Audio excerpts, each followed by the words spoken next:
What's up, everybody? It's the Rice Rocketeer, and today I'm out in Long Island again. This is like my new spot that I come, this parking lot, before work and just clear my head a little bit.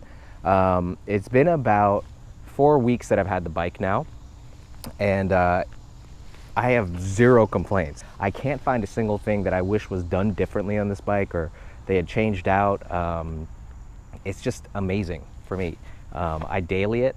I also go on longish weekend rides. So for both of those purposes, this bike is perfect. A ton of fun, really comfortable on the highway, manageable in the city. But I have made a couple changes. The first of which is tail tidy. I had to change that tail out. So I got mine from Moto Dynamic. I'll put the link in the description below. But I got the tail tidy and the integrated headlights. It just cleans it up perfectly. License plate is here. They also have one that comes out the back, and then I got the smoked tail light right there. It doesn't look all that visible, and they're blinking, but they're not actually blinking. You know, it's the frame rate. But the turn signals look like that. One side kind of rolls over to whichever side you're turning, which is nice. Super easy to install. All the wires that you need are back here, not so much up here. So all you have to do is kind of disconnect this, disconnect a few bolts. Super easy to install. First thing that I've done on my own, so I feel very accomplished. Took me probably, I want to say an hour. It did take me an hour because I was doing it on the lift at work, and the lift was going up and down, so it was a lot of commotion. But super easy install, highly recommend it. Got to change that tail out. Second thing is the seat height. I know I've mentioned that multiple times. So I did buy the shorter seat, which drops it by about an inch, and it gives the bike a slightly different look. Makes the back end look a lot more aggressive because it kind of has this swoop upwards, which I actually like. I think it looks pretty good. But that 1 inch makes a lot of difference for someone like me. I'm 5'7", shorter legs. Apparently it's a Korean thing. But it allows me to not flat-footed, I still can't do that, but to comfortably get my leg down in the city. That first couple days that I didn't have it, going through downtown Manhattan and having to kind of really cumbersomely drop to left or right was just not doing it for me. So I switched the seat out for the city. However, it does change how you ride just a little bit. It changes the feel. With the stock seat, this bike really tips in, like just touching left or right handlebars will make the whole bike turn in. So it does change that reaction time, but definitely worth it if you're a shorter rider like me. And then there's the rider modes. Rain mode is actually kind of fun, like when you're just riding around town, because it makes it feel almost like boat-like, which is not what most people want from this bike. But when you really just want to like have a real slow, relaxed ride through the city or something, it's nice to be able to wring out the throttle and not have a mistake happen. Road mode I found kind of useless. Like, it didn't really provide much. It was trying to be the most neutral throttle input, and I guess it is like a 1-to-1, but it's just lackluster. Sport mode has become my everyday, which is great. It is sporty and it is responsive, but I found the down low throttle to be not all that sporty. The middle, like the mid-range and the upper range, great once you rev it out. But in the very beginning, it leaves something to be wanted. So what I did a couple days ago is I threw it into, not track, but I put it into rider mode. And the way I set up rider mode was the throttle map is in track, ABS and traction control are both in sport still. And to me, for now, that's the perfect amount of intervention because I wanted to feel what the track mode was like without worrying about, you know, losing the back tire. But super fun. Track mode is where I want to be and what I've kept it at for the past couple days. But overall, that's my general, you know, what I have done with this bike so far. Nothing crazy, just slight tweaks here or there. And this bike is like a 10 out of 10 for me. I got no complaints.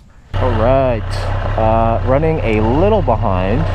The one thing I forgot to mention about rider mode or track mode, it defaults back to road when you stop and you turn the bike off, so you got to reset it every time. Small annoyance for a lot of fun. Going to Triumph, Brooklyn.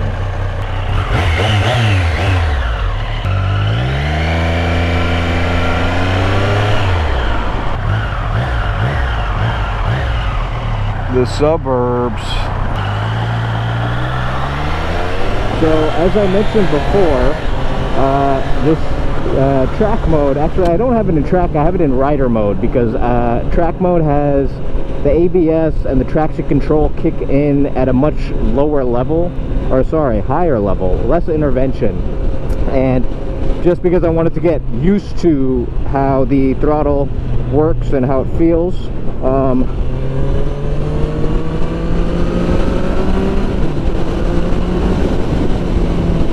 there we go. I didn't want to cut off the protective measures before I was used to it, so I put it in rider mode. I made some slight adjustments to basically put traction control and ABS in sport mode while still having the track throttle map. So it's nice that you're able to do that. It gives you real flexibility with how you use the modes, as rider mode should. So that's what I'm set in now, and the throttle is it's choppy, and it just really takes getting used to and getting acclimated. So again, that's what I love about riding, is that you get to have this level of manipulation. So for me it's really exciting, but when I'm down in the city, it's not always the best option, especially when it's like bumper to bumper traffic. So I do go back and forth between sport mode and track mode, or user mode rather. And sport mode now feels not like sport, but just like regular. I tried road mode, and it was kind of just lacking. It just wasn't very interesting. I will say rain mode, it's like having a much lower powered bike. Obviously it kind of decreases the reaction time between your throttle input, and that's quite nice sometimes. Sometimes it's nice to be able to like rev the engine halfway and just feel it work up. It's very sluggish, and so when I'm really not thinking, a couple days where I just wanted to like cruise on the highway, I put that on there, and it's very comfortable. The transmission is very smooth in that mode as well. So many modes, I utilize them all. Some people just stick it in one and keep it the same, but I prefer to kind of bounce around, understand how they work, and enjoy them for what they're intended for.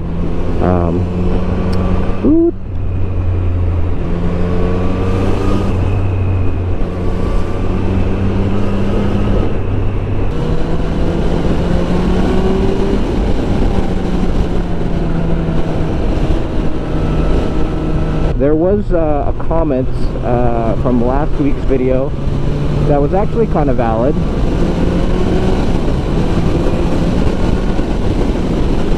And that was that the bike,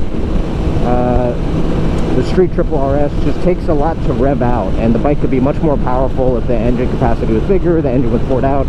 And I do agree, yes, absolutely. But I just think that isn't quite the purpose of this bike, right? It's not really meant to be a cruiser. It's meant to be a sport bike. It is named Street Triple, which I think is a valid point. Woohoo! It's honestly more like a track triple, but I suppose that's what the Speed Triple Double R is the track version, certified track version. Although the RS, this bike, is seeming to be more track focused than it is street focused. So valid point.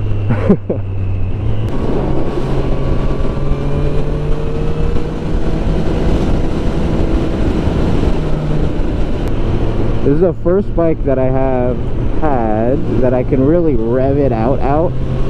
And honestly, once you get it up, so there's like two hits, right? The bottom isn't all that much, but then like 6 to like 8,000 is a big push. Like that torque just comes in and hits.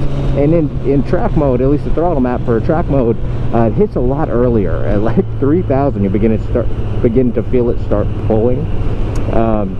But then there's also, and I've only done this twice, is when you're at that top rev range, just like all the articles say and dyno chart indicates, once you hit like 10,000, the bike just rockets.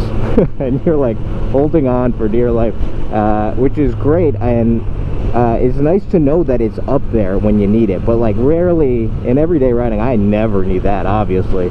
But it is a lot of fun. Here we go. Let's see where we're at. We're at 5,000 right now. So yeah, about 5.3, about 6,000, that torque really picks up. Right there. Woo-hoo. That's fun, and that's just beginning. That's like, I felt it like going up the hill, didn't quite hit the peak. It's, yeah.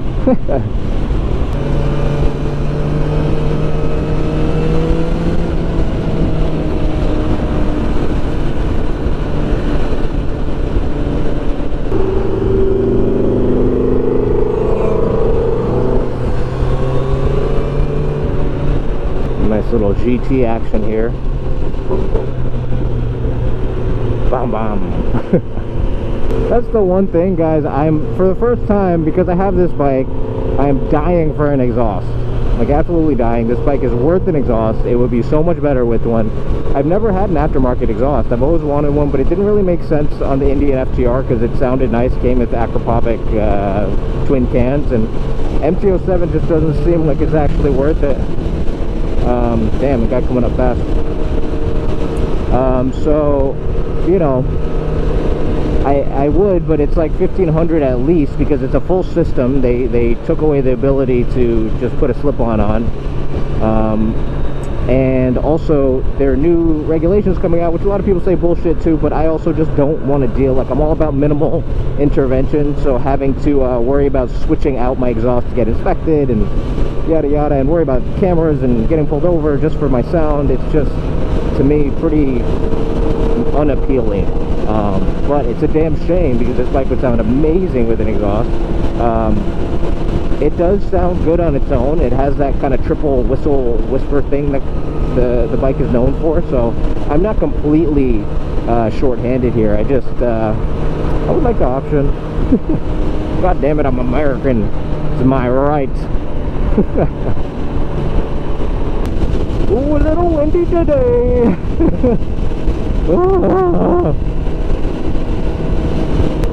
So one thing that I think everybody already knows about sport bikes is, but I knew it, but it's like, it's different when you're experiencing it. Man, that pitch forward feeling, and this isn't even a full-on sports bike, it's very neutral ergonomics, but my hands tend to go numb, and that just means I'm riding wrong. So, you know, I've been working on squeezing my legs around the tank a little more.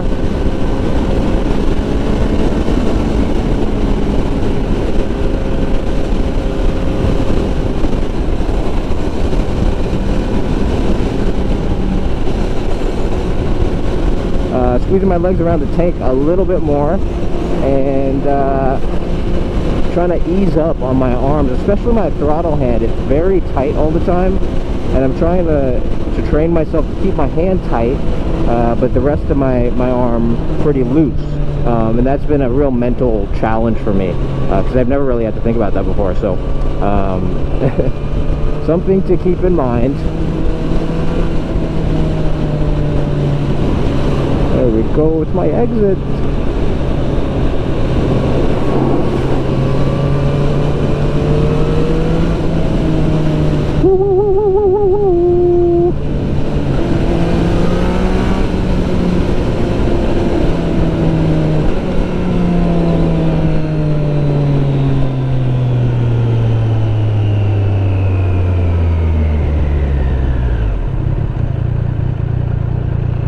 That was fun.